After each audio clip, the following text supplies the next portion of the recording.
Bien, bien. Bueno, hoy vamos a presentar primero, ayer hicieron una pregunta sobre el empleo, el compañero de la jornada, creo. Entonces le pedí a Marat y a Zoe que nos informaran sobre el incremento del empleo y van a dar esa información y después vamos a hablar de salud.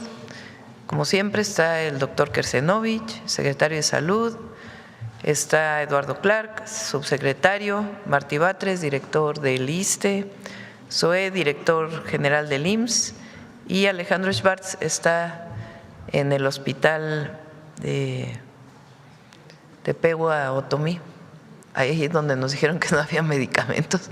Hoy está allá y desde allá se va a conectar para poder explicar en qué condiciones se encontró el hospital. Bueno, vamos a empezar con empleo rápidamente. Marat, por favor.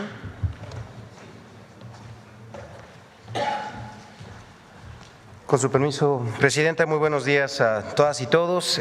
Muy oportuna la pregunta que se presentó el día de ayer, justamente para poder aclarar algunos datos que se dieron. Además, me parece incluso pues un poco sacados de lo que debe de darse en términos de lectura. Simplemente comentar que en marzo de este año, de acuerdo con la encuesta nacional de ocupación y empleo, 60.2 millones de personas estaban ocupadas en el país. Esto contrastado con el trimestre del año anterior, porque además es muy importante destacar que deben de analizarse los trimestres, el 1, el 2, el 3, el 4, esto conforme van pasando los años. Entonces, respecto al año 2025, el año 2026 tiene un registro de 422,000 personas más, y con eso pues lo que podemos constatar es que hay más personas, 422,000 personas más que tienen una posibilidad de ingreso al mantener una ocupación. Esta además tendencia seguramente, como ya lo dirá también el director del IMSS, se puede constatar pues con los reportes que se tienen de la generación del empleo formal, con lo cual pues podemos decir que la encuesta nacional de ocupación y empleo está en sintonía.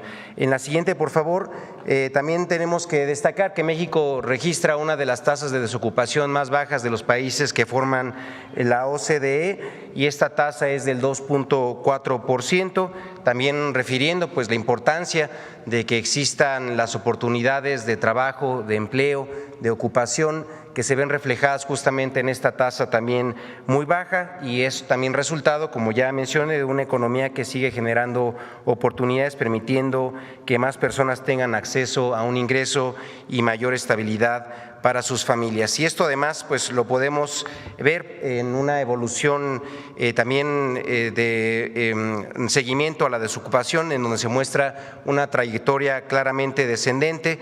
En enero la tasa se ubicó en 2.7%, en febrero en 2.6% y en marzo alcanzó 2.4%, nuevamente reflejando una reducción sostenida en el primer trimestre, alejándose pues bueno de las lecturas que plantean que justo hay una destrucción de empleo. Por el contrario, lo que vemos es que la tasa de desocupación no solamente se mantiene en el rango, sino además que está descendiendo, y con ello pues muestra que hay un mercado laboral que está absorbiendo y dando oportunidades para las familias mexicanas.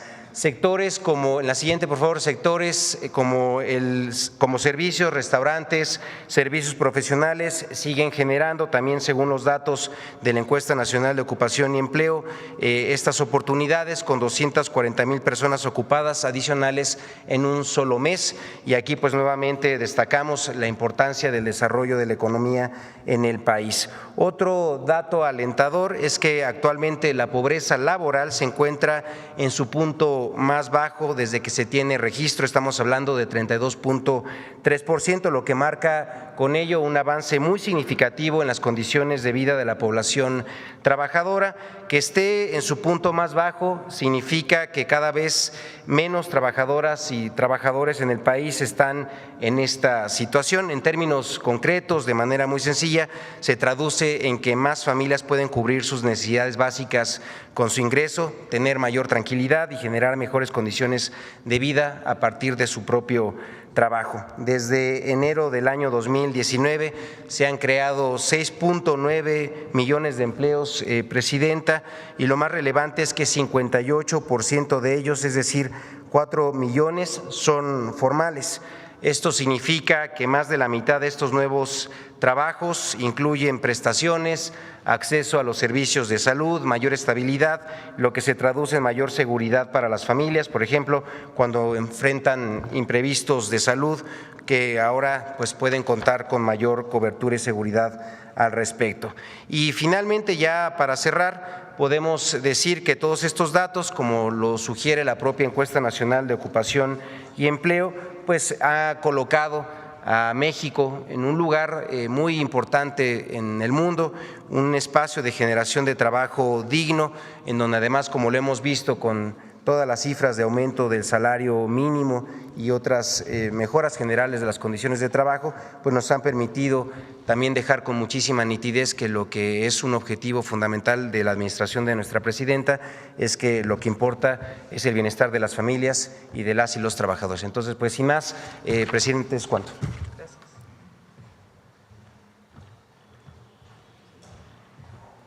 Muchas gracias, Presidenta, y muy buenos días a todas y a todos. Complementando lo que ha comentado el secretario Marat, si nos ponen la primera, muchos medios de comunicación y analistas han tomado el dato del ENOE, que hay que explicarlo, es una encuesta, una serie de ya varios años, una encuesta que se hace cada 3 meses por parte del INEGI, pero que lo que mide son el empleo, los niveles de ocupación, es decir, cuando a una persona le preguntan si está ocupada, pues ahí hay desde trabajadores por cuenta propia, empleadores, ayudantes sin sueldo en un negocio familiar.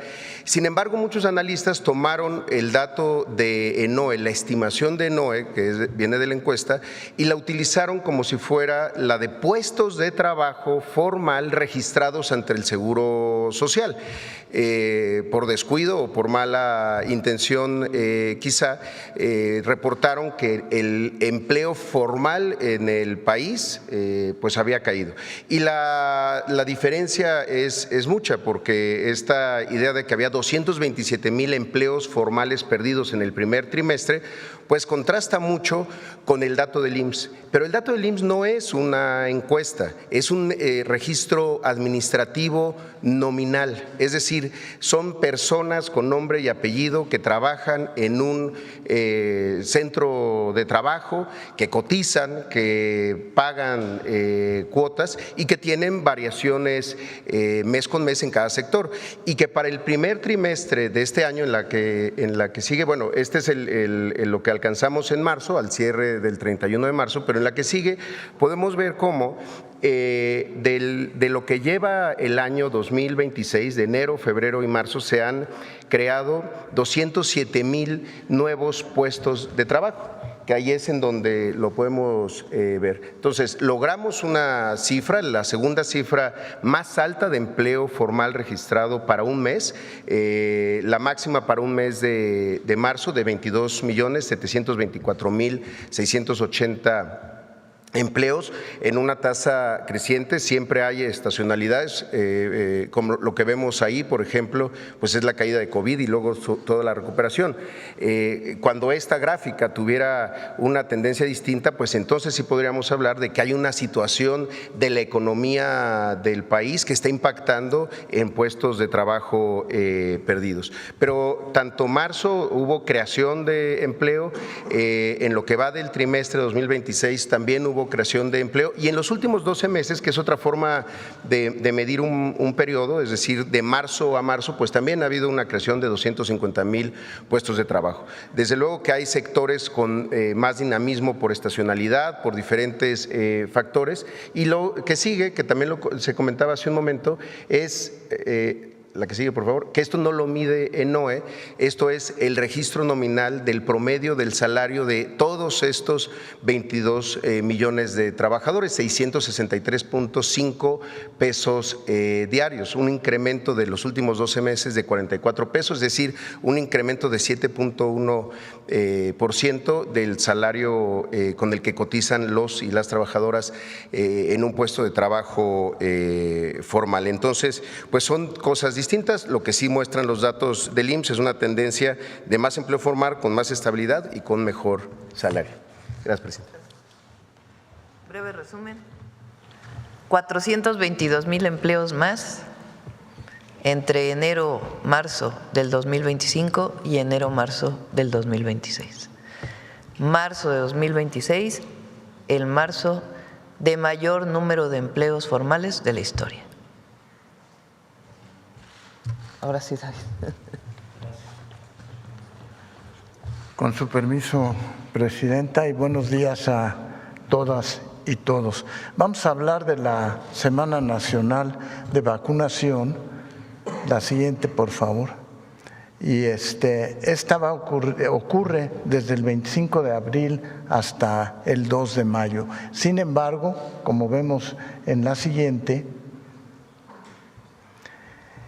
iniciamos esta vacunación del 25 de abril al 2 de mayo en 32 estados. Sin embargo, se ha tomado la decisión de prolongarla durante todo el mes de mayo para seguir reforzando el concepto de que la vacunación es la mejor medida preventiva para los distintos enfermedades. Y forma parte también, les recuerdo, de que cualquier persona puede acudir a vacunarse independientemente de su sitio de afiliación. La siguiente, por favor. La Semana Nacional de Vacunación y el programa de vacunación que se ha implementado en general cubre todos los aspectos a lo largo de la vida en el programa de vacunación. Y en esta ocasión queremos resaltar lo que tiene que ver con las mujeres embarazadas. Hemos incluido una nueva vacuna que está en disposición recientemente y se ha incorporado ya a nuestro esquema de vacunación, que es la vacuna del virus sincicial respiratorio. Esta vacuna se le aplica a las mujeres embarazadas entre las 32 y 36 semanas de embarazo.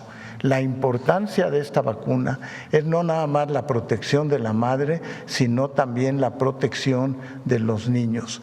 Al esquema habitual de vacunación se agrega entonces la del virus sincicial respiratorio y lo anunciamos el día de hoy. La siguiente, por favor. ¿Cuál es la importancia de esta vacuna? Es que los niños queden protegidos al nacer contra este tipo de infección. Es el tipo de infección más frecuente en los niños recién nacidos, sobre todo si son prematuros. En la temporada anterior tuvimos 2.209 casos de niños que tuvieron este tipo de infección. La siguiente, por favor. ¿Cuál es la importancia de vacunar entre las 32 y 33 semanas de embarazo? Es que se logra un aumento de 5 a 7 veces más de anticuerpos en el recién nacido y eso evita el desarrollo de enfermedad grave en más del 80% de los niños y evita hospitalizaciones en alrededor del 70% de los casos. Es así como se va modernizando nuestro esquema nacional de vacunación en el país. La siguiente, por favor. Decía yo que la vacunación ocurre a lo largo de toda la vida. Ahí tienen señalados las vacunas para niñas y niños menores de 1 año. Y yo quiero resaltar 2 hechos en esta vacunación. Una es que la vacuna de influenza ya se produce en México, ya llevamos 2 años con la producción de la vacuna en México, pero también estamos vacunando contra otros elementos como por ejemplo hepatitis B. ¿Por qué menciono hepatitis B? Porque es una vacuna que previene el desarrollo posteriormente de cirrosis y de cáncer en el hígado, y veremos en el esquema a lo largo de la vida cómo estas vacunas pueden prevenir otros tipos de cáncer. También aplicamos la vacuna de rotavirus, que hace que tengamos una disminución en la mortalidad infantil en lo que tiene que ver con episodios diarreicos.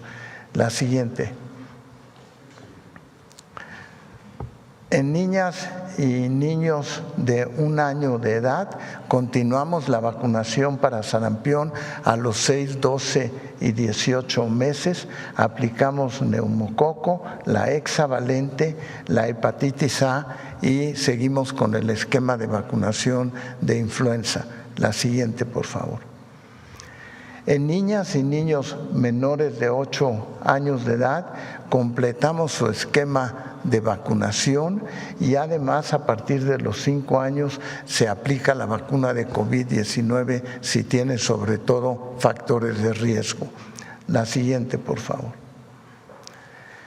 En adolescentes es muy importante resaltar el virus del papiloma humano, que se está aplicando ya a niñas y niños de 5º año de primaria, y esa es otra vacuna que forma parte de la estrategia de prevenir el cáncer cérvico-uterino.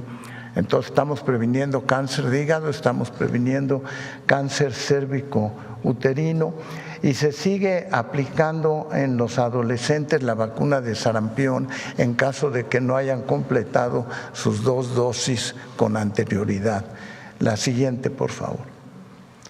En adultos entre 20 y 59 años es fundamentalmente para tratar de cumplir el rezago, como ocurre con sarampión, y igual con el resto de las vacunas. La siguiente. En los adultos mayores estamos vacunando contra influenza, contra neumococo y COVID-19. Es muy importante la vacuna de neumococo porque es fundamental en las personas que van teniendo una mayor susceptibilidad a las infecciones de vías respiratorias. La siguiente, por favor. Les recuerdo la visita a la aplicación de Donde Me Vacuno, salud.gov.mx. Ahí pueden encontrar a dónde acudir a sus sitios de vacunación. La siguiente.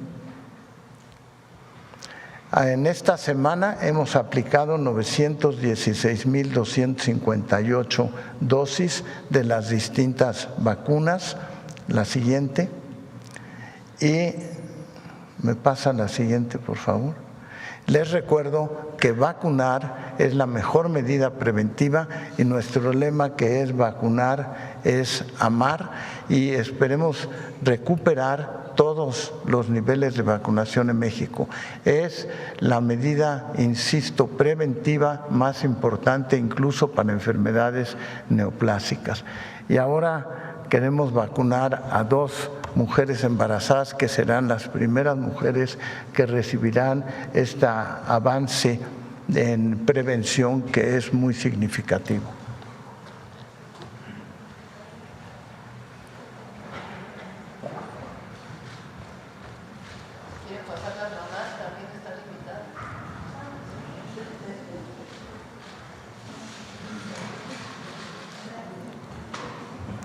Les recuerdo que es entre la semana 32 y 36 de embarazo.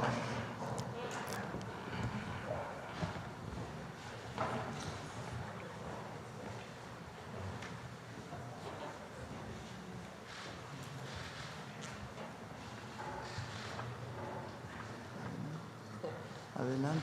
Las mamás siempre queremos estar con las hijas y los hijos. ¿Nombre de la mamá? ¿Nombre de las mamás?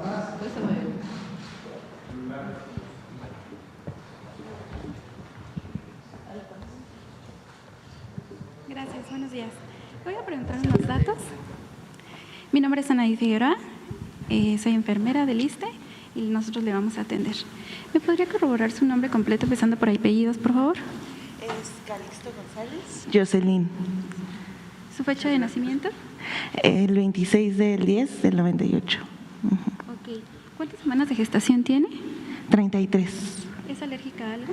No. ¿Le vamos a aplicar la vacuna de virus sincitial respiratoria? Sí. Ahorita Sí. mi compañera me dice.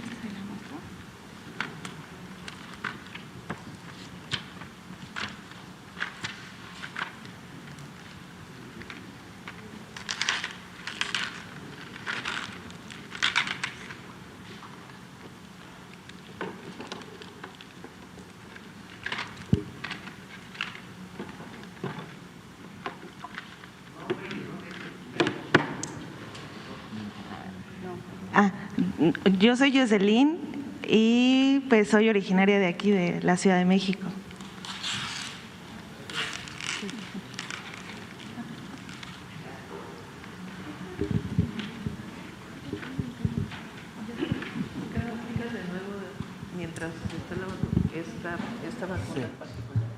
Esta vacuna en particular es una innovación en el esquema de vacunación a nivel mundial. No todos los países lo tienen en la actualidad. Es una vacuna relativamente con un precio mayor, pero lo que nos importa es la modernización del sistema de vacunación y lo que nos importa es proteger a lo largo de toda la vida. Los niños o niñas que nazcan de estas dos mamás tendrán ya la protección contra la influenza. ¿Por qué es importante hacerlo durante el embarazo? Porque si un niño nacía o una niña nacía y no tenía esta vacuna, no se le podía aplicar la vacuna hasta los 6 meses de edad. Y entonces en ese momento tiene mayor riesgo. También si los niños nacen prematuros, tienen mayor riesgo de desarrollar enfermedades infecciosas de vías respiratorias. En este momento, al vacunar entre 32 y 36 semanas, aunque el embarazo se presente en forma prematura, es mucho más grado de protección el que alcanza. Así es que ustedes, las dos mamás que van a estar vacunadas, están haciendo un acto de amor, porque lo que están haciendo es proteger precisamente a su niña o niño que van a nacer y van a tener una protección a no desarrollar enfermedades infecciosas de vías respiratorias. Entonces, no nomás es la vacuna de ustedes, sino que lo que estamos haciendo es vacunar a la niña o niño, no sé si saben ya que van a tener, pero lo están haciendo es proteger a ellos. Además, el piquetito no duele.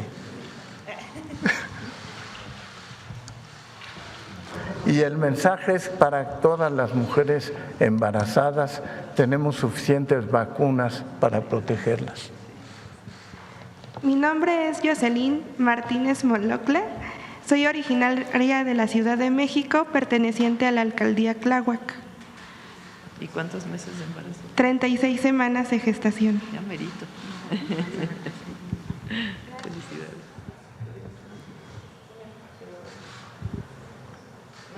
Muchas gracias.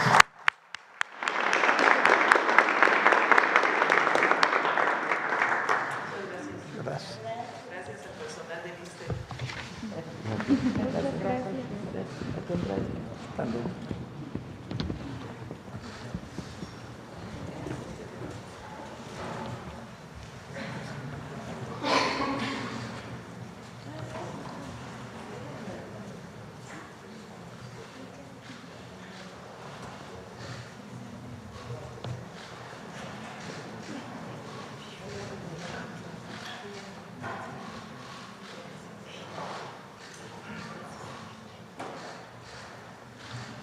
Bueno, vamos con Zoe para... Muchas gracias, Presidenta. Y bueno, solo para continuar ha sido un primer trimestre también de muchas ampliaciones, crecimientos en el IMSS, en la capacidad instalada, sobre todo en los hospitales.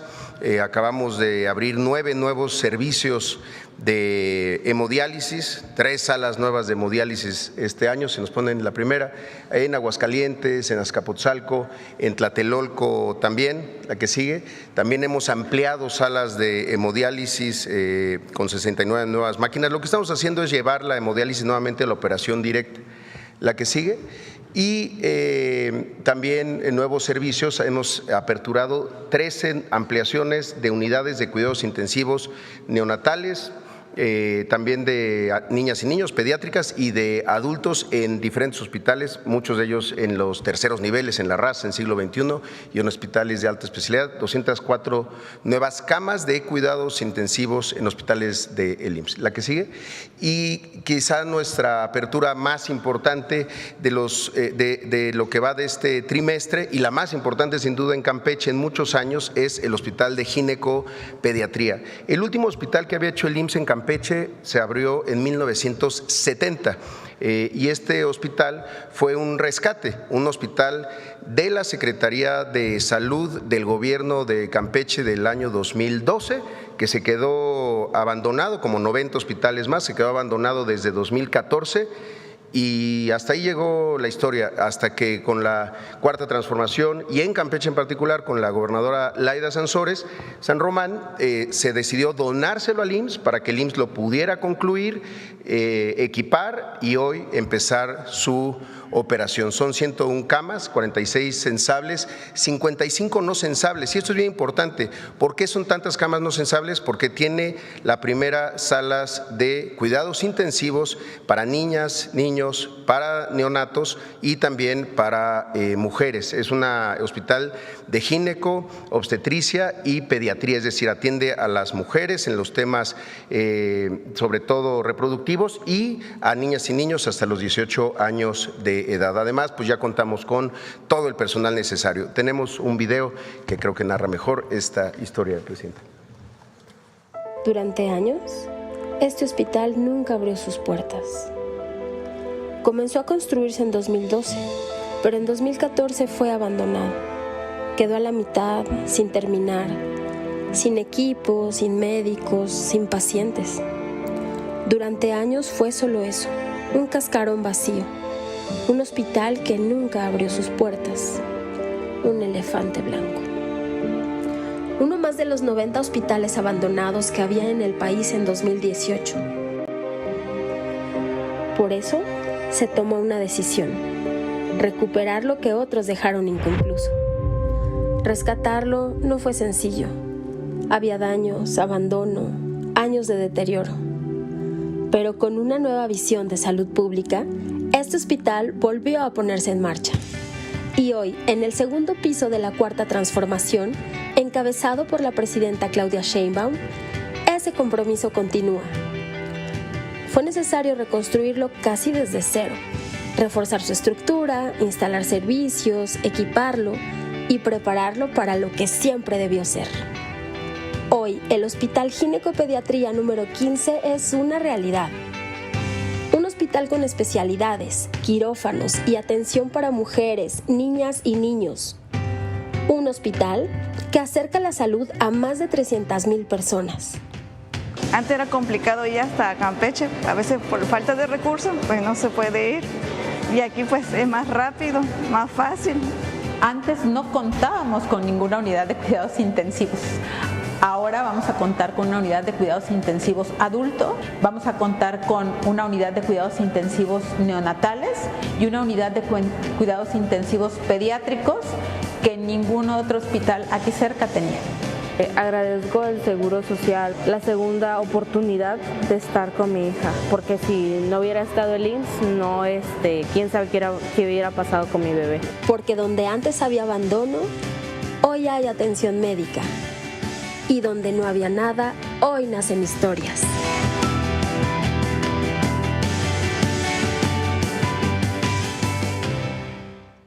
Es cuando, presidente. Gracias. Adelante, Martín. Gracias. ¿Puedo? Sí.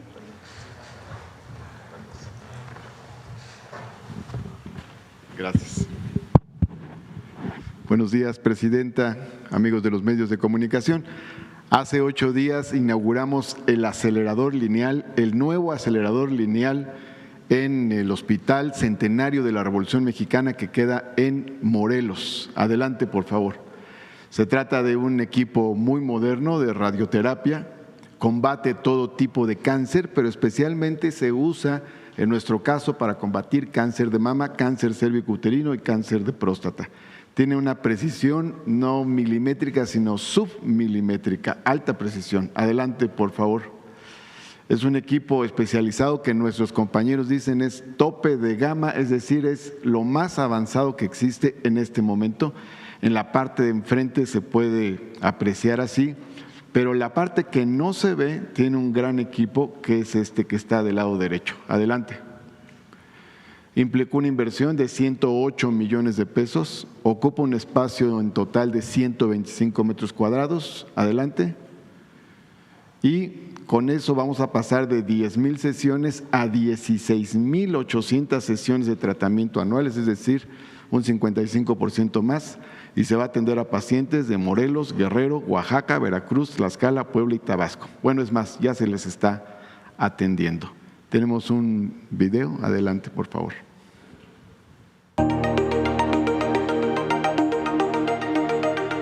El Hospital Regional de Alta Especialidad Centenario de la Revolución Mexicana en Morelos del Iste fortalece su capacidad de atención oncológica con la puesta en operación de un nuevo acelerador lineal que fue adquirido con una inversión superior a los 108 millones de pesos. Este equipo permitirá incrementar en 55.5% el número de procedimientos realizados al año y brindará atención a derechohabientes de Guerrero, Oaxaca, Puebla, Tlaxcala, Morelos, Tabasco y Veracruz mediante tratamientos de alta precisión para destruir células cancerígenas y reducir tumores de forma localizada. Los diagnósticos que más tratamos son cáncer de mama, cáncer de próstata, cáncer de recto, cáncer de endometrio, cáncer cervicouterino y un abanico muy grande de otras patologías. Tenemos contemplado otorgar alrededor de 16,800 sesiones de tratamiento anuales. El que se haya tenido esta sensibilidad para poder escalar a esta tecnología y a esta inversión, pues representa un gran beneficio de todos nuestros pacientes. Cada quien tiene un caso, cada quien tiene una historia, una familia, un motivo. El contar con este equipo, el contar con los doctores, con los especialistas, con los técnicos, es una fortuna para nosotros porque es una esperanza de vida.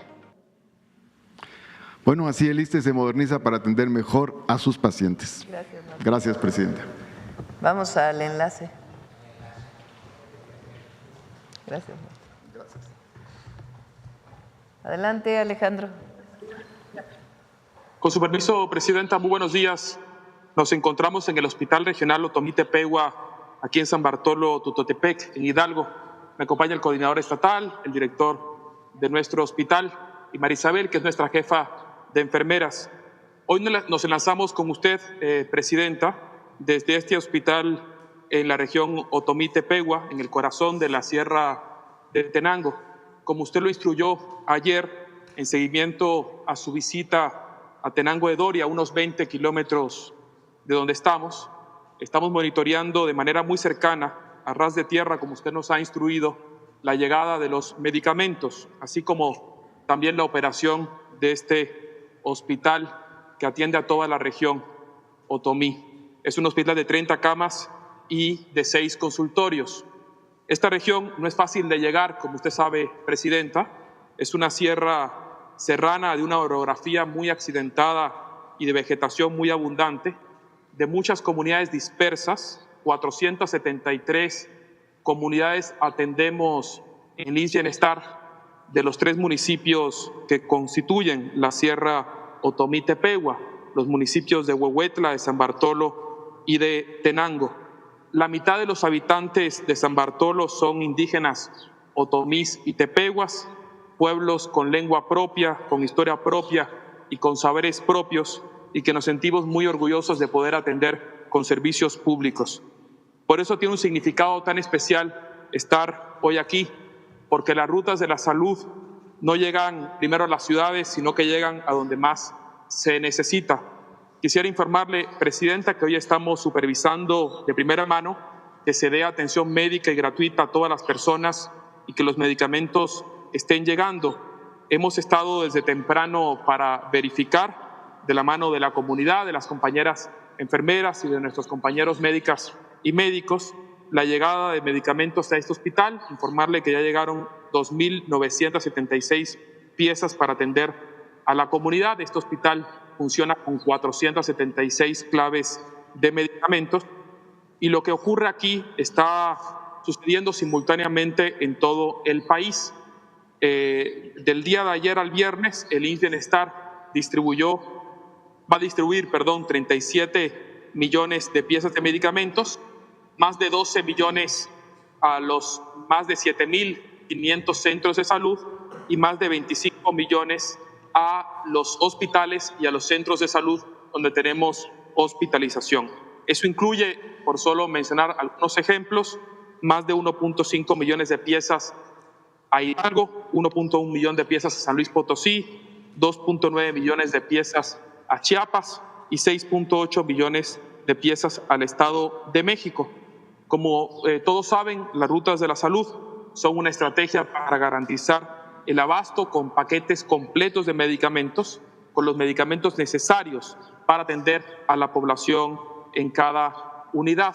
Es con ciencia y con territorio la misma línea en la cual se ejecuta esta estrategia, Presidenta. Las rutas de la salud es una iniciativa de la Presidencia de la República que nos permiten garantizar una distribución equitativa del abasto a medicamentos. Por último, Presidenta, invitar a todas y todos a acercarse a las unidades médicas del IMSS Bienestar, a consultar con nuestro equipo de médicas y de enfermeros. Hay medicamentos, son gratuitos y todos los días hay atención. Si me permite, Presidenta, tenemos un breve video que refleja el esfuerzo de las rutas de la salud. Acudo aquí a Tezontlán cada mes a consultas. Sí, hay medicamentos gratis. Benefician más que nada en la economía. Tenía calentura y diarrea. Pues me dieron todas las medicinas y gotitas para sus ojos y para que la comezón de los ojos. Bueno, yo vine a acompañar a mi hermano. Tuvo una caída. Es de mucha ayuda que nos den el medicamento ya gratis. La doctora, mis respetos, nos ha atendido muy bien. Gracias a Dios nos dieron la medicina que necesitaba yo. Me dieron sueros, me dieron metronidazol, me dieron medicamento para la diarrea y para el dolor. Hubo todo el medicamento y nos lo dieron gratis. Se ahorra mucho. El hospital hasta ahorita nos ha dado todas las medicinas. Estoy muy agradecido con el gobierno, que está haciendo un excelente trabajo. Todo estuvo bien, encontré el medicamento. Sí, encontré el medicamento aquí en el centro de salud. Gracias a la ruta de salud me entregaron todos mis medicamentos. Muchísimas gracias a IMSS Bienestar por darme el medicamento. Todo bien, no ha fallado ningún medicamento. El medicamento llega cada mes y la verdad, pues me ha tocado recibir el medicamento, no puedo decir no. Gracias a la ruta de la salud, sí hay medicamentos gratis. Gracias, Alejandro. Bueno, el día de hoy está llegando entre hoy y el domingo, un envío especial de rutas de la salud a todo el estado de Hidalgo. Bueno, esta es la información del día de hoy. Vamos a las preguntas. Sobre el tema. A ver. Sobre el tema. A ver, aquí está.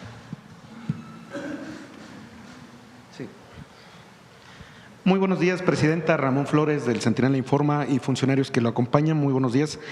Presidenta, dado que menos del 3% del presupuesto total de salud se destina a la salud mental, pese a que los trastornos mentales afectan a cerca del 15% de la población en algún momento de su vida, preguntarle si existe un plan para incrementar esta proporción y cómo se medirá su impacto en términos de coberturas y reducción de casos no atendidos, y preguntarle al secretario de Salud también, abonando este tema, si tienen un padrón de cuántos psiquiatras hay en este país, porque esto también es un tema para atender a los niños de la salud mental. Sí, bueno, presentamos hace poco el programa de prevención,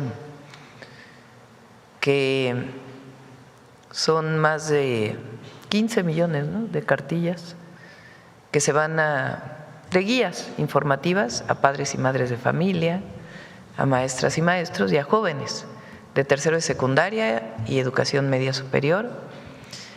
Todas las semanas va a haber una materia o una hora dedicada a este tema, a discutir a través de talleres especiales en los que han sido capacitados o están siendo capacitados maestras y maestros. La visita de los servidores públicos para atender este tema, cerca de 2,000 profesionales de la salud que estarán visitando las escuelas, y al mismo tiempo una campaña masiva para que las personas atiendan problemas de salud, porque son problemas de salud. Los problemas de salud mental son problemas de salud y de atención a las y los jóvenes principalmente. Si se encuentra que hay un caso especial que requiere una atención mayor, se orienta a los centros de salud o a los hospitales. No sé si tengan el dato de paidopsiquiatras, ¿lo están pidiendo? El dato exacto no lo tengo, sin embargo, sí tenemos paidopsiquiatras que están en el DIF, en distintos centros de salud y tienen como misión fundamental la atención de los niños en la etapa preescolar cuando presentan trastornos. Y tiene que ver también con el desarrollo no nada más emocional, sino también con el desarrollo desde el punto de vista neuronal en su crecimiento. Muchas gracias, secretario. Presidenta, sobre el mismo tema, México mantiene una tasa aproximada de 2.4 médicos por cada 1,000 habitantes, por debajo del promedio de la OCDE, que ronda los 3.7. Preguntarle qué estrategia cuantificable está implementando su administración para cerrar esta brecha y en qué plazo se espera alcanzar estándares internacionales sobre los médicos. A ver, número uno, y hay que decirlo siempre, porque si no se saca de contexto. Así es. Porque hay una presentación que hizo SOE hace poco del número de hospitales que se construyeron en el país en el periodo neoliberal, comparado con el periodo previo y comparado con el programa. Primero esa lámina y después la lámina del número de médicos especialistas que se están incorporando a las escuelas o de residentes. A ver si lo tienen por ahí. No sé si recuerdas los datos hoy. Previo a 1982, el IMSS se forma en el 42, ¿no? 43. En 1943 se crea el Instituto Mexicano del Seguro Social. En realidad lo diseña el general Lázaro Cárdenas, el presidente Cárdenas, y ya lo lleva a cabo el siguiente presidente. Entonces, 1943. De ahí a 1982 se construyeron, si mal no recuerdo, alrededor de 37,000 camas en distintos hospitales. Quiere decir que se construyeron muchos centros de salud y sobre todo hospitales. Después, en los 36 años del periodo neoliberal, 1983 al 2018, se construyeron alrededor de 4,000 camas. Ahí está, mira. A ver.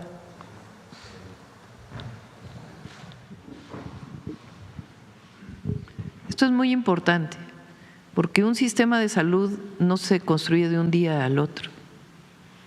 Un sistema de salud público tiene que llevar pues un proceso de construcción. El Instituto Mexicano del Seguro Social atiende a cerca del 54% de la población en México. Por ahí, ¿verdad, Zoe? 54%, es decir, más de la mitad se atienden en el IMSS. De 1943, con Ávila Camacho, a 1982, 82 Sierra López Portillo, se construyen casi 30,000 camas.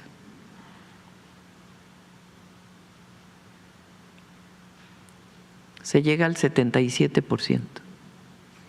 Y luego fíjense, de 1982 al 2018, 36 años, es decir, un periodo similar, se construyen solamente 4,300 camas. ¿Ven la diferencia? El 10%, 15%. En 7 años hemos construido, digo hemos, porque somos parte de la transformación, entre el periodo del presidente López Obrador y el primer año de nuestro gobierno, 4.7 mil camas. Lo mismo, más que en 36 años, en 7 años. Y nuestro objetivo es llegar a 12,000 camas en 12 años. Ahora vamos a ver los médicos.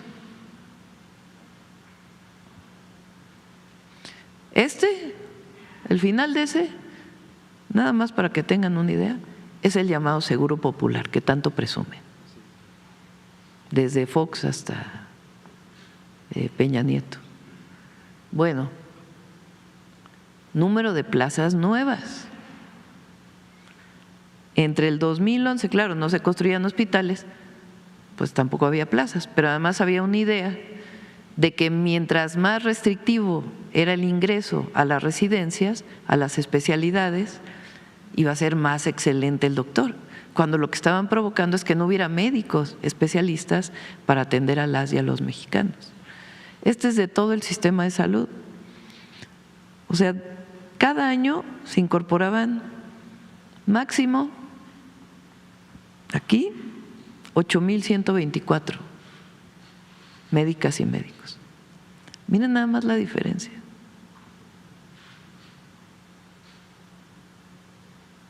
En 2021 se alcanzaron 18,962, que es lo mismo que en 2026. Porque nosotros creemos en algo que se llama derecho a la salud. Lo otro era obligar a la privatización. Si no había salud pública, pues te orientabas a la salud privada. Además de que privatizaron muchos servicios dentro de los sistemas de salud públicos. Entonces, nuestro objetivo es seguir creciendo. Más médicos, más enfermeras, más centros de salud, más hospitales y, muy importante, la salud preventiva.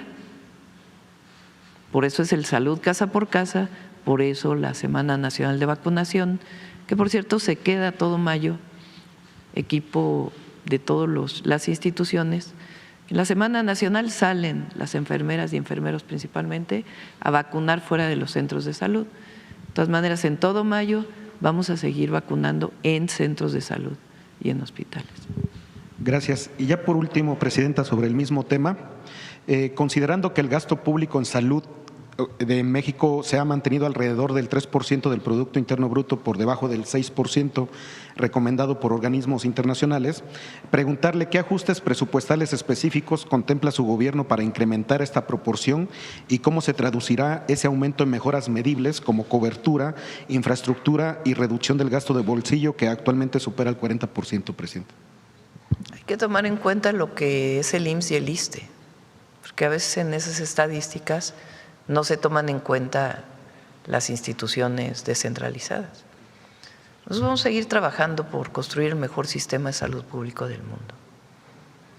Por eso vamos al Servicio Universal de Salud. Lo que presentamos hoy, fíjense, un hospital abandonado en Ciudad del Carmen, que hoy es una realidad para los habitantes de Ciudad del Carmen. Un acelerador lineal para atender padecimientos de cáncer, que hoy es una realidad en el ISSSTE.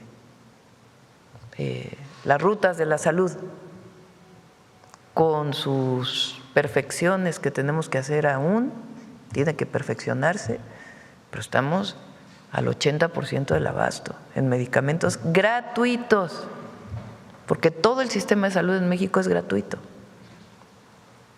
Y nuestro objetivo es seguir trabajando todos los días, más centros de salud, más hospitales. Entonces llevamos inaugurados cerca de 37 entre unidades de medicina familiar y hospitales desde que llegamos. Y vamos a seguir. Muchas gracias, Presidente. Gracias. Vamos por acá.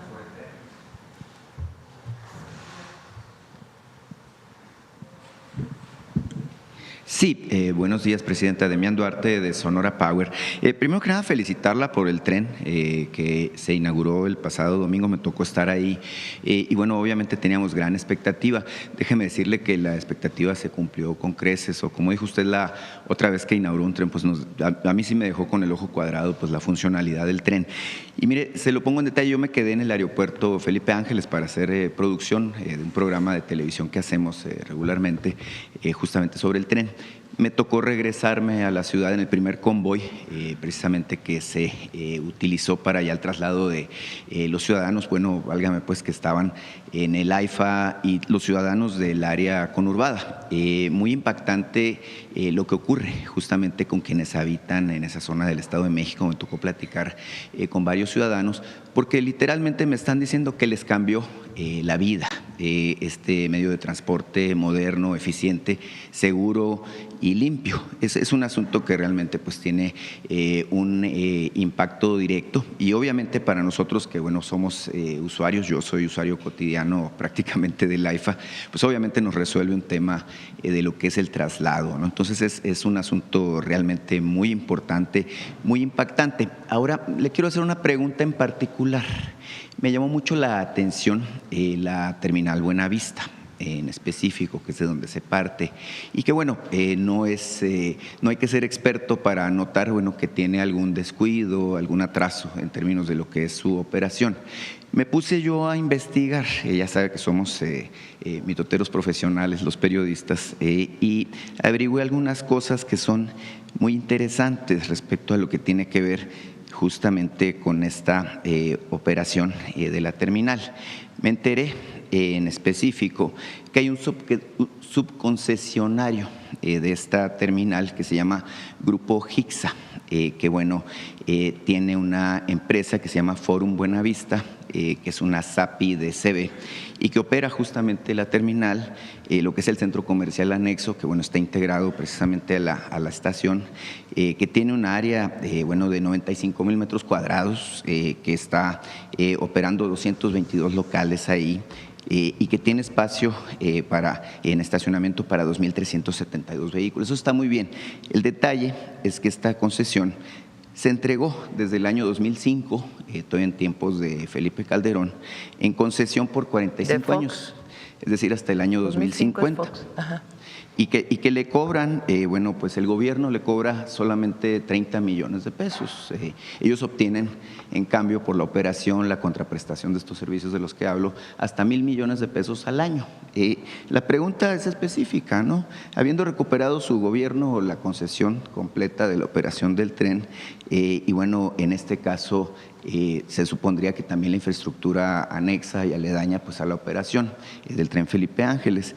La pregunta es si será una posibilidad que se anule pues este contrato y que bueno al final de cuentas entre en operación directa del gobierno, lo que tiene que ver justamente con esta terminal que es tan importante.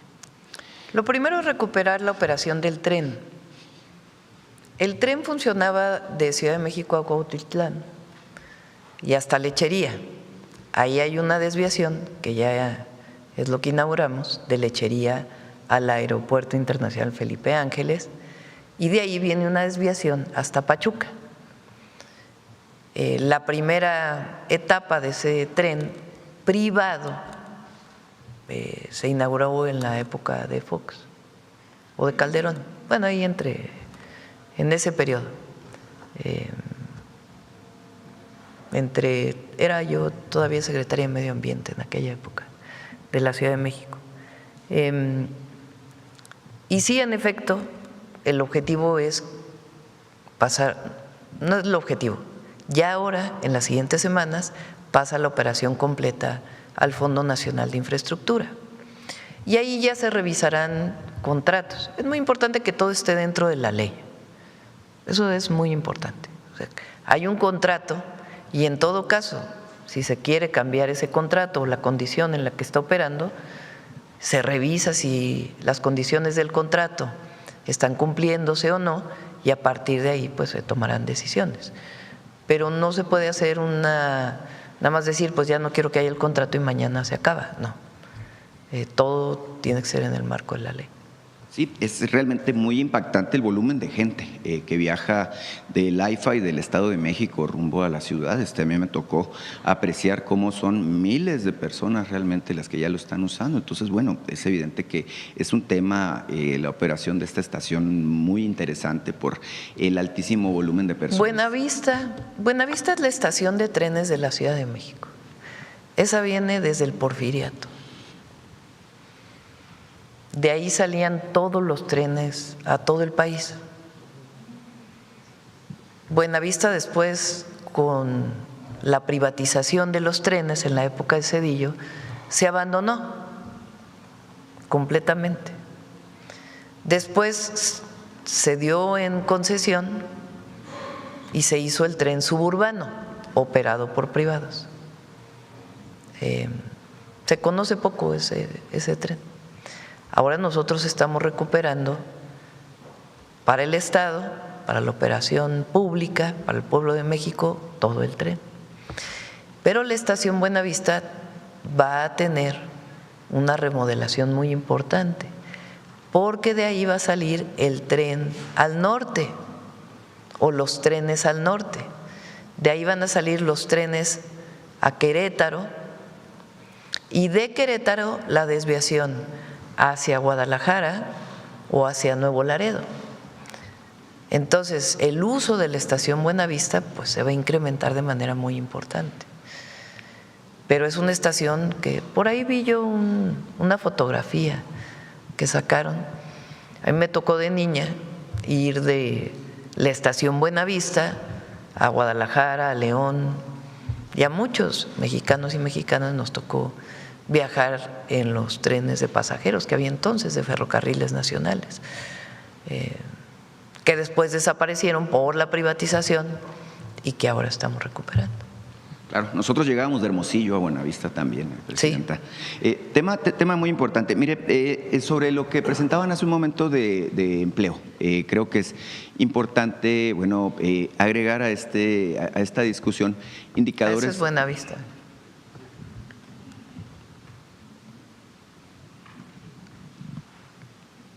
¿Qué año será?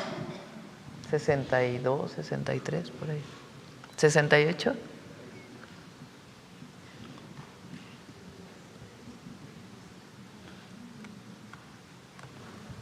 Entonces la recuperación, 66. Sí. Sobre lo que presentaban de empleo, Presidenta, es muy importante evidentemente el avance que se da y la tasa de desempleo que se presenta. Somos el país número 1 en la Organización para la Cooperación y el Desarrollo Económico en niveles de pues no desempleo, ¿no? El 2.4% es muy relevante. Ahora, hay otros indicadores que son muy importantes y que permiten vislumbrar cómo está dándose el desempeño de la economía. Parece que hay cierto ánimo de descalificar, válgame pues, cómo se están comportando los indicadores, cómo se está moviendo la economía. Me llamó la atención lo que se publica hoy en la prensa especializada a propósito de un aumento muy importante del 27% en las exportaciones de nuestro país, de todo tipo de productos, pero particularmente hacia los Estados Unidos. Ese es un dato que creo que es muy relevante. Y hay otro que hace algunas semanas anda circulando por ahí, y es que México se consolidó al cierre del año 2025 como la economía número 12 del mundo por su tamaño, superando pues a países tan importantes como el caso de España, o Australia o Corea del Sur. Es un dato que ya venía de un par de años atrás, pero que se consolida justamente en este año. El dato más interesante de las exportaciones, a ver, pone el Financiero, creo que sale en el Financiero de hoy. Lo más interesante es que crecen las exportaciones respecto a las importaciones. Si recuerdan, uno de los objetivos del Plan México es importar menos, producir más para el consumo interno y para la exportación. Entonces, bueno, las exportaciones alcanzan récord en marzo de 70.7 mil millones de dólares. No sé si ahí viene el de las importaciones. Bueno, son cerca de 5 mil millones de dólares más de exportaciones frente a las importaciones en el primer trimestre. Hay algo que se llama la balanza comercial, que es qué tanto exportas, qué tanto importas. Y el objetivo para cualquier país es que sea positiva la balanza comercial, que exportes más, que produzcas más y exportes más que lo que importas. Y en el primer trimestre esa cifra así fue. Mira, ahí está. Saldo, 5.932 millones de dólares. Las exportaciones, 70.727 millones de dólares. Y las importaciones, 64.795 millones de dólares. Es decir, hay una balanza comercial positiva. Y eso es muy bueno para México. Sin duda se consolida la economía de México con una etapa importante de avance, de crecimiento y desarrollo. Presidenta, justo en este enfoque, y coincide mucho con lo que ustedes están haciendo, usted dio un mensaje que me parece muy relevante el domingo, donde habla que la esencia de la cuarta transformación en esta fase que usted encabeza, pues es justamente invertir recursos públicos en desarrollo y en servicios que sean accesibles a la población. Creo que esa es una expresión muy relevante al respecto de lo cual es el carácter de lo que usted está haciendo y de lo que se busca consolidar para nuestro país. Mire, revisando datos, me llamó la atención un informe que presentaba y aparecía creo ayer en alguno de los medios de acá de la Ciudad de México, el gobierno de Baja California, que dice que tiene un plan propio de vivienda, el gobierno de Baja California Norte, que habla de que tiene ya pues un plan que es concordante con el proyecto de vivienda para el bienestar, que ya permitió avanzar en 100,000 viviendas justamente en esa entidad. Yo le quiero preguntar en particular sobre este enfoque que tiene una vivienda pues obviamente digna, que tiene acceso a servicios, por ejemplo el programa de los techos solares que se incorporó también en estas viviendas, pues obviamente es un cambio, ¿verdad? En términos de lo que es la concepción que puede tener la gente, los ciudadanos, el pueblo, pues para acceder a viviendas dignas. No sé qué le parezca esta información en particular. Bueno, el programa que nosotros tenemos se llama Vivienda para el Bienestar. Mañana viene un nuevo enlace, ya no sé en cuál vamos, creo que es el número 20, porque estamos construyendo vivienda, ya tomó ritmo. El objetivo es 1.800.000 viviendas. Muy importante, 60 metros cuadrados, al menos, porque antes se construían de 45 metros cuadrados, de 40 metros cuadrados. Son al menos 60 metros cuadrados, 2 recámaras, un baño, sala, comedor y un pequeño cuarto de lavado, de servicio. Y muy accesibles, porque las viviendas cuestan cerca de 600,000 pesos. Y los créditos, pues son créditos que se pagan a través de el caso de quien está afiliado al Infonavit, a partir de su propio cheque, ahí se va descontando un porcentaje pequeño. Si eres trabajador que estás afiliado al ISSSTE, se va descontando ahí. Y si no, pues vas pagando a Financiera del Bienestar cada mes un pequeño gasto. Son, dependiendo de tu ingreso, pues son cerca de 1.500 pesos mensuales, 2.000 pesos mensuales, comparado con las rentas que son pues 10,000, 15,000 pesos dependiendo del lugar en el país. Y eso se llama derecho a la vivienda. Yo dije el domingo que nosotros gobernamos para el pueblo y por el pueblo. Todos somos gobiernos del pueblo. Y eso no va a cambiar nunca. Y gobernar para el pueblo significa garantizar el derecho a la alimentación, el derecho a la educación, el derecho a la salud, el acceso a la vivienda, el acceso a la movilidad. Nosotros los consideramos derechos. En el neoliberalismo todo eso se consideraba mercancía y por lo tanto privilegio, porque el que pueda pagar la educación, pues que vaya a la educación. Por eso se dejaron de construir educación media superior, universidades se dejaron de construir, en la idea de que el que tenía dinero que pagara por su educación. No, para nosotros es un derecho. Entonces es una visión completamente distinta y esa es nuestra visión con la cual estamos haciendo viviendas para el bienestar y con la cual estamos construyendo un sistema de salud que inicia con el presidente López Obrador y que nosotros estamos consolidando. Muchas gracias, presidenta. Gracias. Ya la estamos esperando en Sonora, por cierto.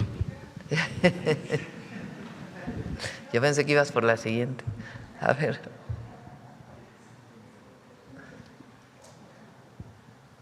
Buen día, Presidenta. Manuel Pedrero, de Reporteros MX. No me pongo de pie para no obstruir el tiro de las cámaras. Presidenta, permítame preguntarle a usted sobre agenda política, solicitarle sus impresiones y comentarios después de que anoche se anunciara la renuncia del fiscal de Chihuahua, César Jauregui, después de admitir sus inconsistencias y incongruencias en las declaraciones que estuvo dando en las últimas semanas, aunado también de dos cosas. María Eugenia Campos, gobernadora de Chihuahua, confirma que no va a asistir el día de hoy al Senado de la República, ya que, a palabras expresas de ella, no le rinde cuentas al Senado, sino a los chihuahuenses. Y dos, que la propia unidad de investigación que ella misma creó para autoinvestigarse determinó que el responsable o el culpable de la entrada de estos agentes de la CIA, según ellos, es la persona que también murió dentro del accidente automovilístico. Además, claro, de que la propia unidad afirma de que no fueron 2, sino 4 agentes extranjeros. Sus comentarios al respecto, por favor, Presidenta. Bueno, ya los he dado.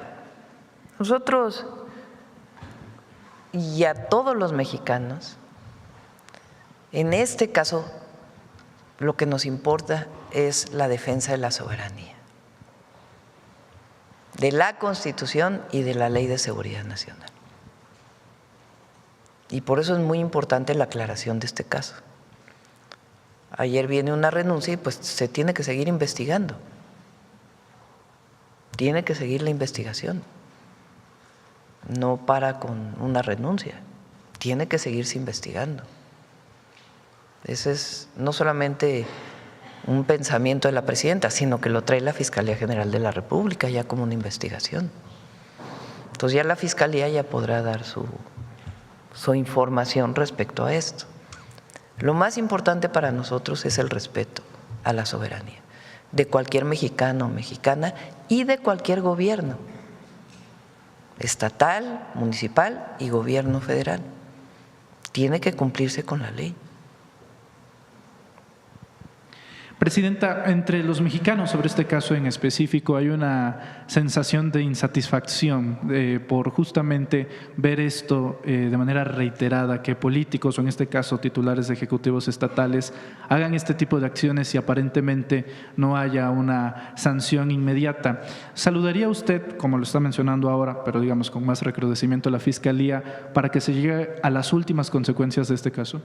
Pues le corresponde ya a la Fiscalía, a ellos hacer la investigación. Lo que sí creo es que tiene que aclararse todo. No es menor, no es menor. Tanto en nuestra relación con Estados Unidos como en el cumplimiento de la ley de cualquier autoridad. Entonces no es que haya renunciado ya a un servidor público y ahí se termina todo. El pueblo de México tiene derecho a saber la verdad. Entonces, que se hagan todas las investigaciones.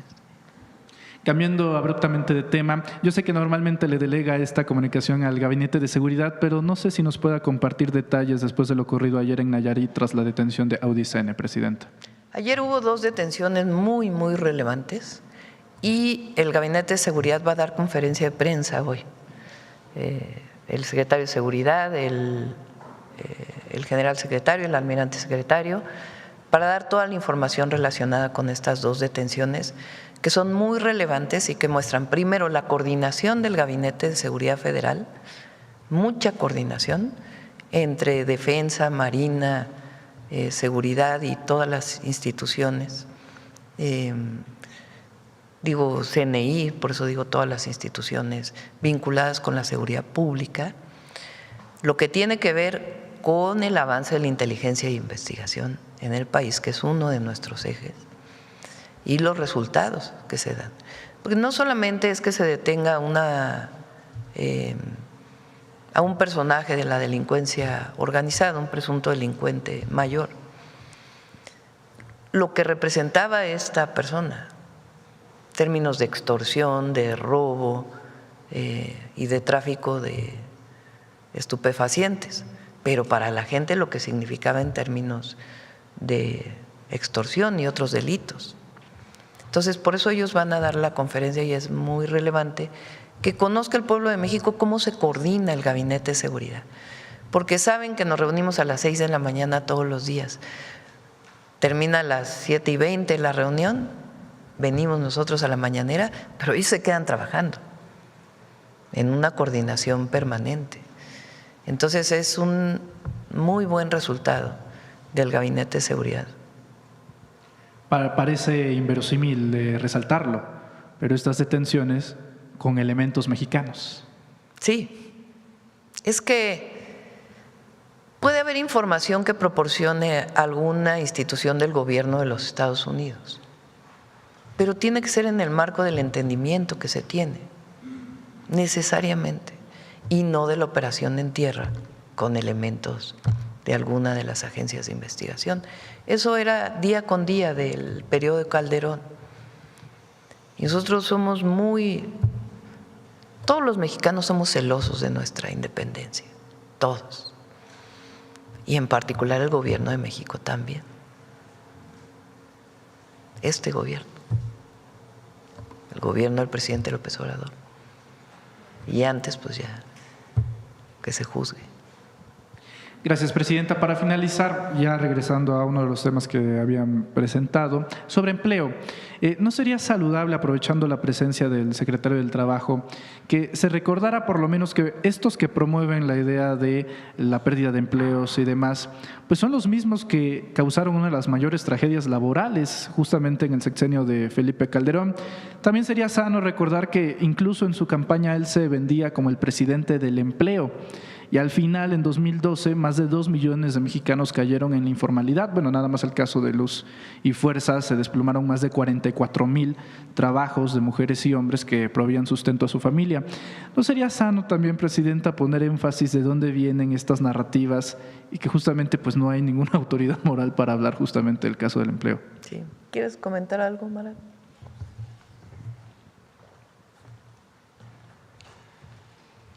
Efectivamente, como bien se menciona, creo que lo que hemos vivido en los últimos años ha sido un ambiente muy importante para la mejora de las condiciones de ingreso y laborales de las personas trabajadoras en el país. Ha sido un impulso fuertísimo el que se ha dado, por ejemplo, al salario mínimo, a 154% en incremento en términos reales, es decir, por encima de la inflación.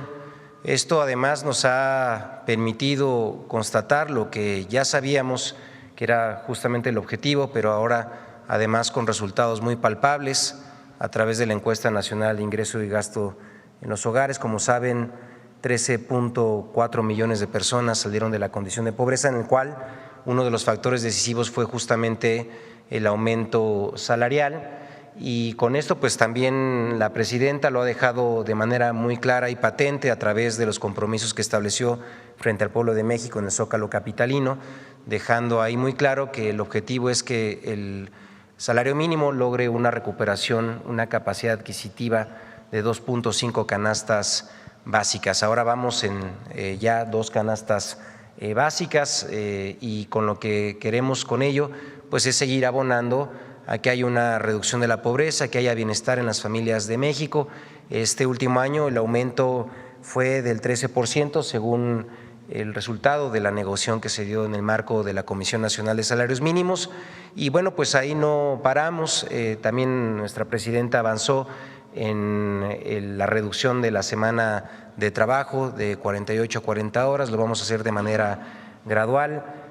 También se está ya por implementar el certificado laboral de agroexportación, incluso aprovechando esto en el marco de la Semana del Trabajo. Y bueno, pues todo lo que referimos es pues un impulso muy importante a la agenda laboral, vista también de lo que pasó en las décadas anteriores, en donde pues ustedes lo conocen, hubo una precarización del trabajo, una limitación del aumento del salario de las y los trabajadores del país, y esto también significó pues que hubiera un aumento en la pobreza. Entonces justamente estamos ahora en la dirección contraria, esto es la transformación del país y pues también se refleja en que hay más empleos, en que además estos empleos que se han generado, tienen además mejores condiciones, que tienen también cobertura de la seguridad social, como refirió también el director del IMSS, y pues bueno, vamos a avanzar en esa dirección, Presidenta.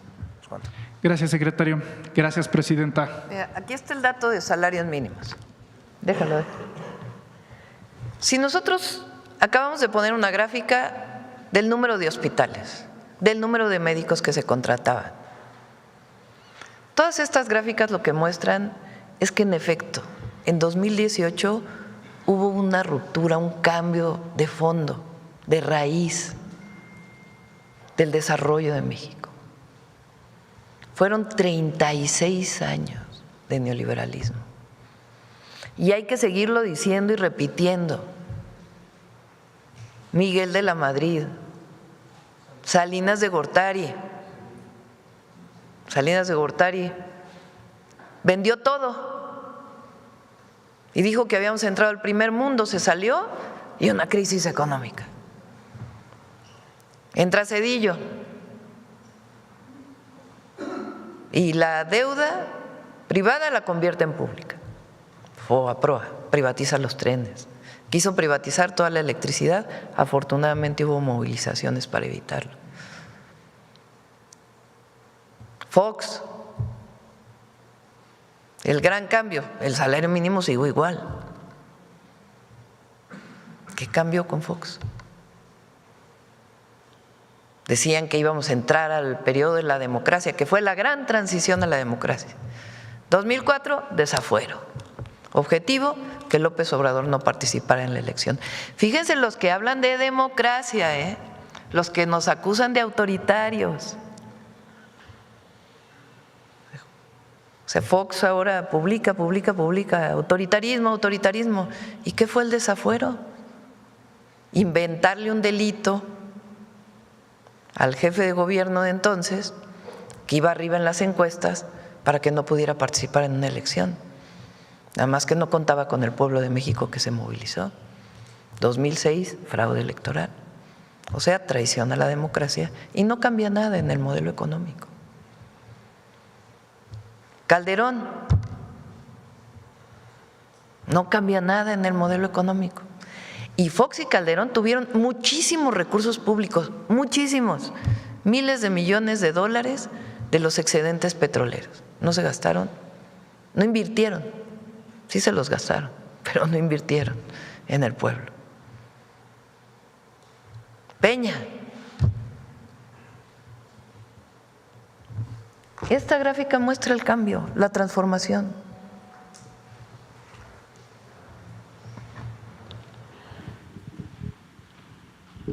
Pero podemos agarrar, voy a hacer una conferencia y voy a tomar 15 gráficas de 15 indicadores de la transformación de México. Hace rato pusimos número de hospitales, número de médicos contratados. Bueno, aquí está el salario mínimo. No subió. Y si nos vamos para atrás, igual. Primer gran cambio. Vean nada más cómo sube el salario mínimo López Obrador. De 140 pesos diarios, estos son, lo tomen 123. En el 19 lo sube a 140 y termina su sexenio con 260 pesos diarios. Entramos nosotros y hoy está en 315 pesos diarios. En el 2018 el salario mensual era de menos de 3,000 pesos. Hoy estamos en un salario mensual de poco más de 9,400 pesos. Eso se llama distribución de la riqueza. Y además hay empleo. Hay programas de bienestar. Entonces, claro que orgullosamente somos gobiernos de la transformación y esto lo tienen que saber los jóvenes. Porque hay jóvenes que nacieron en el 2005, 2006, que hoy tienen 20 años. O sea, para ellos el fraude electoral del 2006 pues es cuando nacieron. No, el cambio es profundo, radical, de fondo.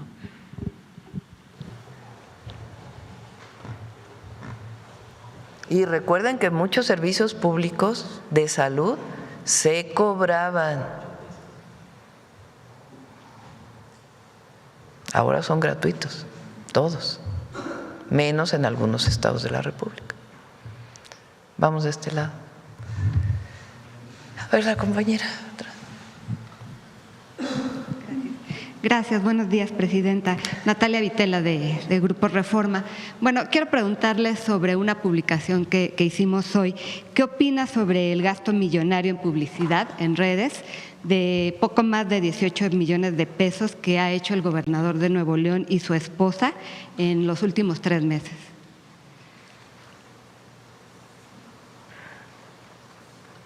Todos tenemos que ser austeros y cumplir con la ley. Todos los gobiernos. Ese es mi punto de vista. Es mejor dedicar el recurso al pueblo. Nosotros destinamos un porcentaje a medios de comunicación, alternativos, oficiales, comerciales. Por cierto, es una tercera parte de lo que destinaba Peña, o menos incluso.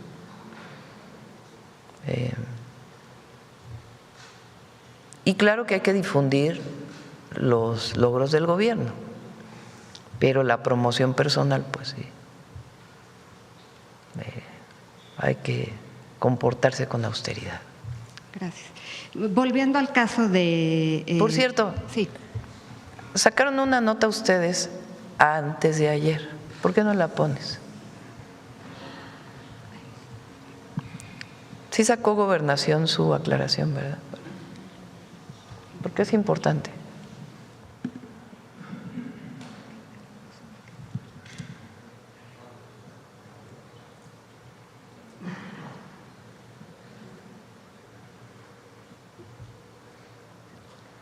El Reforma de… esa. ¿Pero no tienes las 8 columnas? Pues salieron 8. Acusaban que Luisa María le había dado permiso a casinos para operar. Es falso. Y ayer lo sacó la Secretaría de Gobernación. Avalaron 20 casinos a la familia Bermúdez. Ahora, no, la de Gobernación, por favor.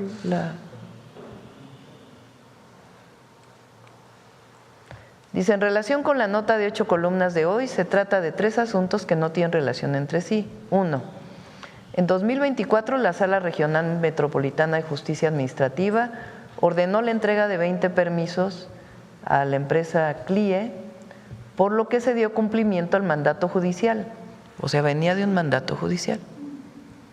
Sin embargo, a la fecha, ningún establecimiento ha iniciado operaciones.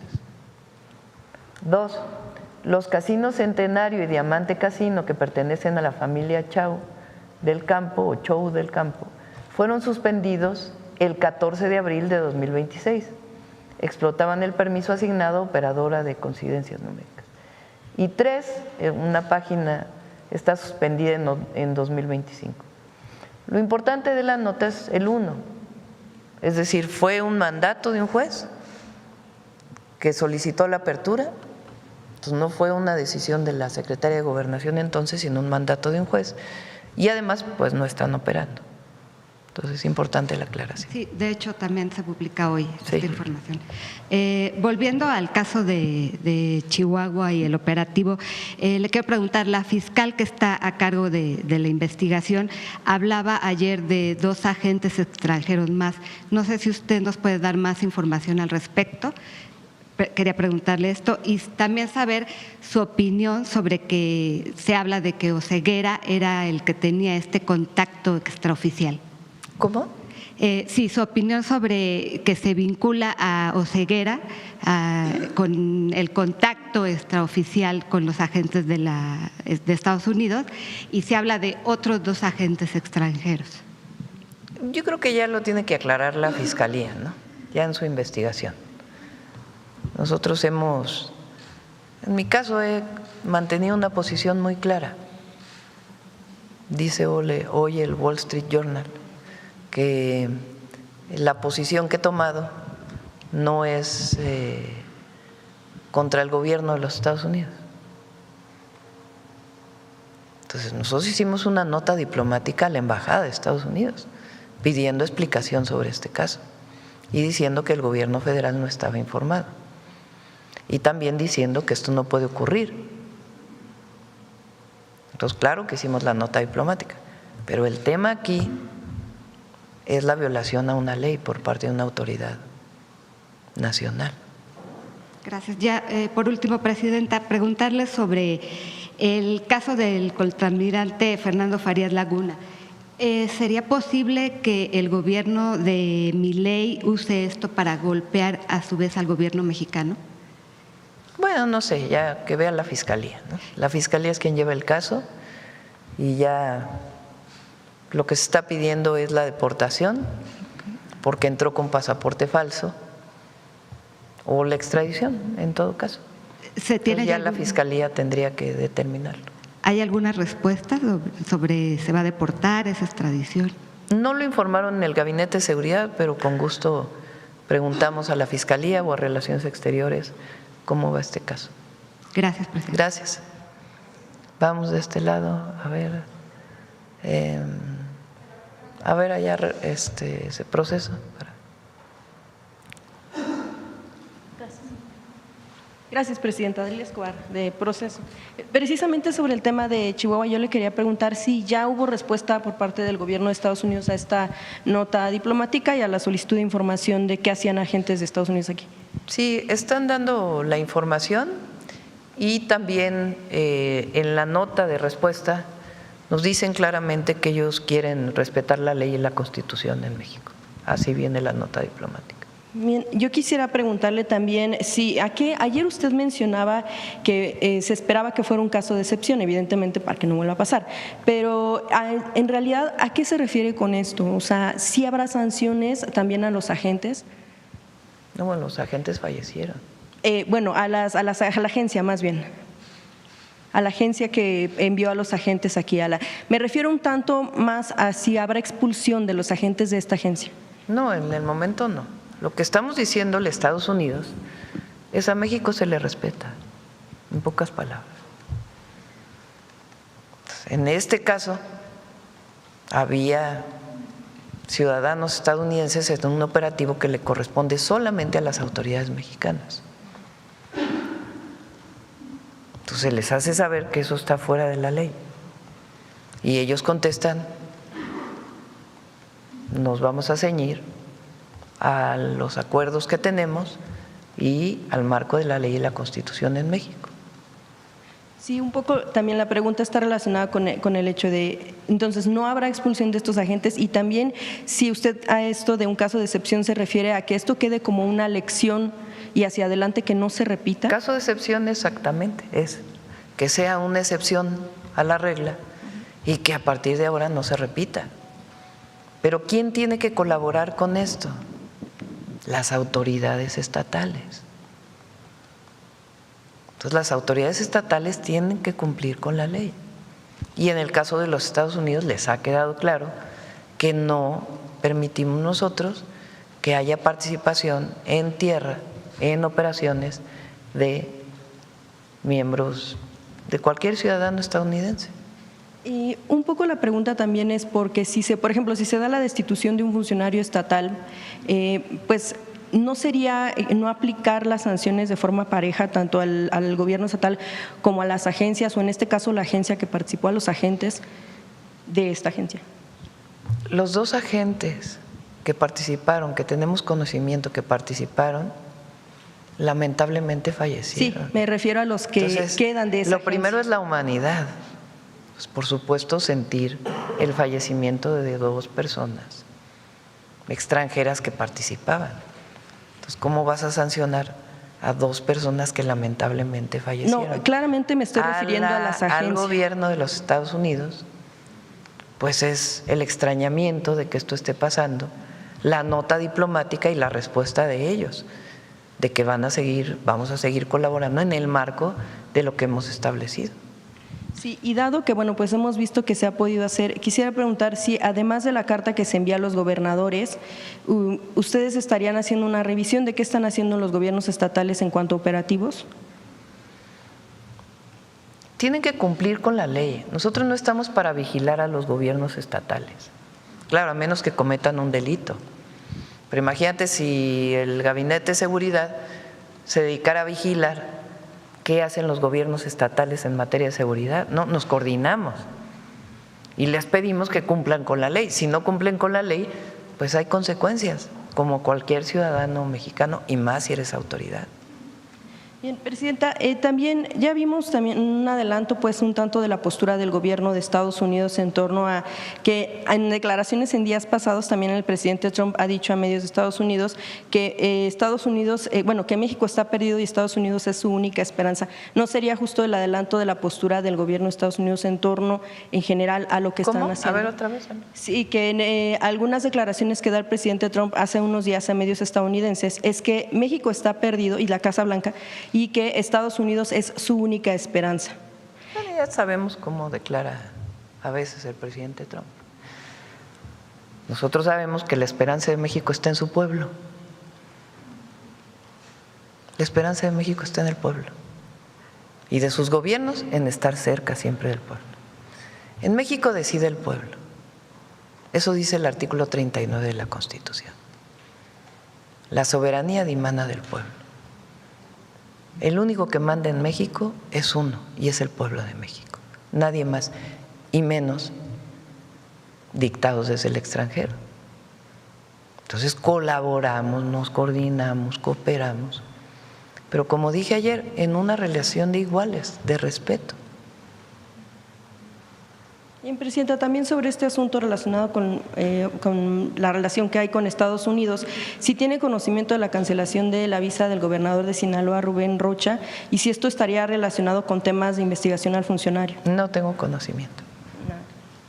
¿Y tampoco lo relacionan con los dichos las declaraciones del embajador? Bueno, no tenemos conocimiento. Bien, Presidenta. También sobre otro tema, relacionado con el asunto de la visita del Alto Comisionado de Naciones Unidas para los Derechos Humanos en Estados Unidos hace unos días, quisiera preguntarle cuáles serán las vías de colaboración que usted mencionaba que tendrá su gobierno, y se lo pregunto específicamente porque él decía que una de las grandes peticiones que tienen las víctimas pues es que no haya impunidad y que buscan la forma de apoyar a su gobierno. ¿Cómo podría ser esta ayuda? Pues colaboración como con cualquier otra institución de Naciones Unidas. La Secretaría de Gobernación va a seguir informando sobre distintos temas relacionados con derechos humanos y la colaboración que se tiene con organismos de Naciones Unidas y en particular con el Alto Comisionado de Derechos Humanos y su representación en México. Se colabora en distintos temas y vamos a seguir colaborando. Y habló usted con él sobre las conclusiones del Comité en contra de la desaparición forzada, lo comentó sobre el rechazo, la postura, y ¿qué respuesta hubo? Bueno, él la dio públicamente, no, lo mismo que dijo públicamente, a ver si buscas la declaración. Él dijo públicamente su posición, su posicionamiento como comisionado de derechos humanos. Sí, sobre todo porque esta cuestión, las conclusiones que saca el comité, pues independientemente de la labor que sí tiene el Alto Comisionado para los Derechos Humanos, pues ya fue elevada a la Asamblea General, lo cual pues no, lo que menciona el comité es que no se puede tener una acción discrecional para decidir la transmisión de la misma, de las conclusiones que se tienen y de la decisión que se deba tomar desde la Asamblea General, lo cual, pues ya le corresponderá pronunciarse sobre lo que consideren que pueda necesitar México, si su gobierno buscará también entonces la colaboración con el comité. No, eso es distinto. Nosotros nos vamos a coordinar con el Alto Comisionado para Derechos Humanos de Naciones Unidas y la Secretaría de Gobernación con la Secretaría de Relaciones Exteriores tiene una agenda de colaboración con distintas instituciones de Naciones Unidas. Pero además somos un gobierno que respeta los derechos humanos. Entonces, eso, somos un gobierno que no reprime, somos un gobierno que promueve la libertad de expresión, que garantiza la libertad de manifestación, que garantiza la libertad de reunión, que garantiza las libertades en México, que garantiza la libertad de prensa. Somos un gobierno que respeta los derechos humanos. Y en casos dolorosos, como es el caso de los desaparecidos, trabajamos todos los días con los familiares de las víctimas para poder encontrar a sus familiares y en políticas que nos permitan que ya no haya este delito y que para los desaparecidos del pasado podamos generar todas las condiciones para encontrarlos. Entonces, en ese marco colaboramos con las agencias, con los organismos, con las instituciones de Naciones Unidas. La posición del alto comisionado es esa.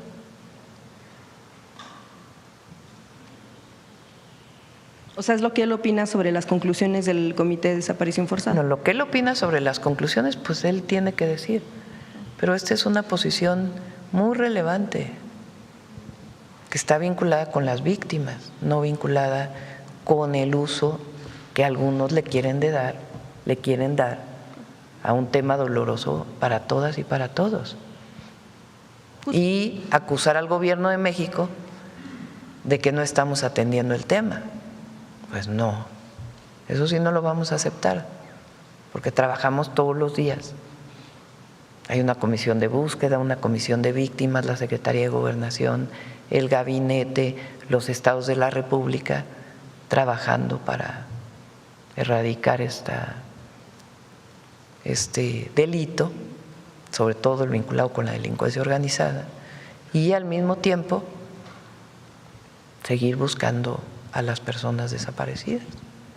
Precisamente sobre lo que mencionaba de los colectivos, yo quisiera preguntarle por último de este tema es si considera usted que por ahí podremos llegar ya a un punto en el que sean las instituciones de búsqueda las que se dediquen o que hagan las labores completamente de la búsqueda y que ya no recaiga esta responsabilidad y esta labor en los colectivos. No, lo hacen conjuntamente. Muchísimo. Miren, la Guardia Nacional acompaña a los colectivos. Por ejemplo, cosas que no se saben. Sí. Rosa Isela puede dar la protección que tienen muchísimos familiares de la Guardia Nacional, de la Secretaría de Gobernación, y siempre se busca el contacto para poder hacer la búsqueda conjuntamente. Y la búsqueda que hace la comisionada es muy, muy relevante. Entonces, porque se quiere dar esta idea de que el gobierno no hace nada, de que el gobierno está sentado en su silla y no hace nada, y no. Quien es responsable en este caso del gobierno es Arturo Medina y trabaja todos los días con los colectivos, todos los días. Habla con ellos, contesta llamadas, incorpora a la búsqueda a la comisión. Aparte, los colectivos pues hacen sus propias búsquedas. Siempre les hemos dicho que queremos acompañarles, pero esto de que el gobierno no trabaja, pues eso sí, ¿cómo lo vamos a aceptar? Imagínate. Sí, no, precisamente es justo, o sea, que la mayor parte o toda la labor ya la hagan las instituciones y no los colectivos, que tengan que pedir. Por eso, pero si ellos quieren hacer esa labor, tú no se lo puedes impedir. O sea, yo no le puedo impedir a una madre que busca un hijo, decirle, no busques, no. Lo que tenemos que hacer es estar en coordinación con ellas y con ellos para poderlo hacer de manera conjunta, incorporando pues todo el análisis de contexto, y lo que queremos es que las fiscalías se involucren y que consoliden su área de investigación en estos casos. Sí, porque precisamente también uno de los señalamientos que se hacía era que, por ejemplo, la reunión que se tuvo de la presidenta de la Comisión Nacional de Derechos Humanos con el alto comisionado, pues al menos lo que se destacó por parte de la CNDH es que pues justamente lo que se le expuso al alto comisionado fue la postura de rechazo a las conclusiones del Comité de Desaparición Forzada en lugar pues de enfocar. Pues así piensa la presidenta, también lo piensa así. Y entonces Proceso dice que está mal, pues sí, pero mucha gente piensa que está bien. No, nosotros no decimos eso, nada más justo en el tema del asunto de los señalamientos que se hace, incluso se pudiera promover hasta un juicio político en contra de la pues quien quiera promover un juicio político, este es un país libre, lo puede hacer. El asunto es si tiene fundamento para llevar a juicio político a una presidenta de una Comisión Nacional de Derechos Humanos, hermana de un desaparecido político de la época en que el Estado sí desaparecía. Bien, y finalmente, presidenta, sobre el caso de una jueza que parece que cerrara el caso. Oye, ya son más de 3, Dalila. Bueno, fueron temas, pero si la puedo hacer nada más, finalmente el tema de la jueza, sobre que pareciera que descierra el caso del descarrilamiento del tren interoceánico, que dejó, bueno, como sabemos… Eso hay que preguntárselo a la Fiscalía. O sea, hay temas que tienen que ver con la Fiscalía. Y hay temas que tienen que ver con nosotros. Por ejemplo, ¿qué tiene que ver con nosotros? ¿Cuándo va a iniciar? Porque estamos evaluando quitar unas curvas del tren interoceánico para hacerlo todavía más seguro. Entonces, lo que nos corresponde, hoy sigue funcionando con carga la operación ya de trenes de pasajeros. Estamos esperando la última revisión de esta Agencia Internacional de Certificación para poder atender pues todas sus recomendaciones. Presidenta, gracias. Gracias. Vamos de este lado. A ver, la compañera. Gracias, buenos días, presidenta. Karina Aguilar, de Diario 24 Horas. Presidenta, entonces la última palabra sobre la investigación de lo que pasó en Chihuahua con estos dos agentes, ¿la tendrá la Fiscalía General de la República? Sí. Sí, ellos tienen que seguir con las investigaciones. Digamos, nosotros… el Gabinete de Seguridad llega hasta cierto punto, pero cuando hay la presunción de un delito, pues ya la Fiscalía tiene que seguir con la investigación. En este caso, ¿qué delito se estaría presumiendo? Bueno, ya la Fiscalía tiene que decir. Preguntarle también, presidenta, si le dieron el dato de cuántos agentes extranjeros hay en el país. Pueden preguntarle más tarde al Gabinete de Seguridad de esta información y a la Fiscalía, pues ya cuando dé alguna conferencia o petición de información para que pueda brindar más información. Sobre el proceso de extradición del vicealmirante Fernando Farías, ¿este tema no pudiera convertirse en un tema político entre los gobiernos de Argentina y México? Espero que no. ¿Qué mensaje le mandaría al presidente? No, pues que es una persona que está siendo investigada, que tiene una orden de aprehensión y que en el marco de colaboración que se tiene en materia de justicia y seguridad, pues es importante que se extradite o que se deporte. Hoy se reúne con gasolineros, ¿tiene la hora? En la tarde a las 6:30 y vamos a bajarle más al precio del diésel. O sea, lo que presentamos ayer de la disminución de… es importante este mensaje al pueblo de México. Nosotros seguimos trabajando todos los días para que no suba la inflación. Hay productos que han subido de precio, sobre todo, por ejemplo, el jitomate, que aquí lo presentamos, y estamos trabajando para bajar el precio del jitomate en acuerdos de coordinación entre los comercializadores y los productores. Espero que pronto podamos dar una buena noticia en este sentido. Nosotros trabajamos todos los días para que su ingreso alcance y que no haya inflación. Entonces, antes nada más decían pues que el Banco de México suba las tasas de interés y ya, con eso se acaba la inflación. Primero, es un decir que se acaba toda la inflación, y segundo, al subir las tasas de interés provoca otros problemas en la economía mexicana. Y no todo es macroeconómico, mucho tiene que trabajarse. Entonces, hemos logrado un muy buen acuerdo para la gasolina, vamos a bajarle todavía más al precio del diésel y estamos trabajando para bajar el precio de sobre todo algunos perecederos que han aumentado mucho de precio, por razones que no tienen que ver con el gobierno o con los productores, sino que hay menos jitomate en el mercado hoy de lo que hubo el año pasado, por distintas razones. Entonces, una helada en Florida tiene que ver con temas internacionales. Pero trabajamos todos los días para bajar los precios. Una de las ventajas por otro lado, una de las ventajas del tren suburbano es que existía seguridad al interior de los vagones y afuera.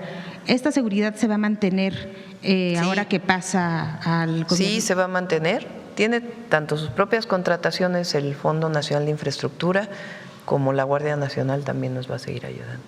Gracias, presidenta. Gracias. Bueno, ahora sí acabamos, ¿no?